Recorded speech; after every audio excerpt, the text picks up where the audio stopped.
Pemirsa, di tengah pandemi yang tidak bisa dipastikan kapan berakhirnya, potensi Bali harus ditata dan dikelola dengan baik. Sumber daya manusia orang Bali sejatinya telah memadai, namun belum dimanfaatkan secara maksimal.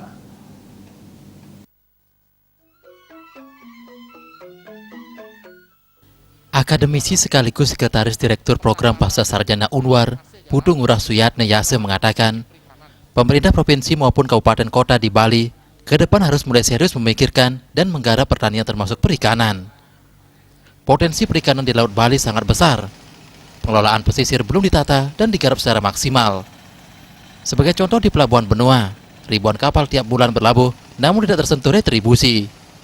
Kedepan integrasi sektor pariwisata dengan pertanian dalam arti luas, tidak saja pertanian di darat, namun juga sektor kelautan yang potensinya luar biasa. Hal paling penting produk-produk Bali di samping untuk memenuhi kebutuhan Bali maupun Indonesia, diarahkan ke produk-produk premium yang berkualitas ekspor. Itu yang arahnya ke depan, makanya UMKM itu harus terintegrasi ke sana.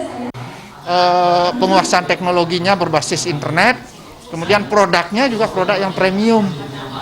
Produk yang memang siap untuk memenuhi pasaran ekspor.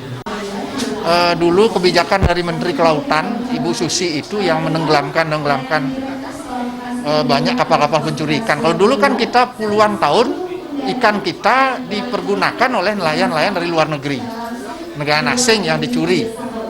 Nah sekarang itu kan sudah relatif sangat kecil ya, pencurian ikan itu sudah semakin kecil. Nah ini ikan melimpah di Indonesia, tapi kita belum siap memanfaatkan secara maksimal, terutama di sektor pengolahan perikanan itu.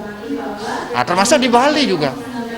Saya kira ini sangat potensial sekali ke depan kalau kita mau pengelolaan fokusnya ke sektor perikanan dan kelautan dan wilayah pesisir itu perlu mendapat perhatian. Nah, kita tidak punya pilihan lain kecuali memang harus kita membuat suatu terobosan-terobosan yang istilahnya Pak Jokowi itu out of the box lah. Jangan biasa-biasa begitu aja. Potensi kita besar, kita manfaatkan semaksimal mungkin potensi inputnya. UMKM harus menguasai teknologi berbasis internet dengan produk premium yang siap memenuhi pasar ekspor. Diakui sumber daya manusia dan sumber daya alam Bali telah memadai, namun belum dikelola dengan baik. Misalnya sumber daya laut Bali sangat berlimpah, yang harus dikelola dari hulu sampai ke hilir. Artaye, Bali TV.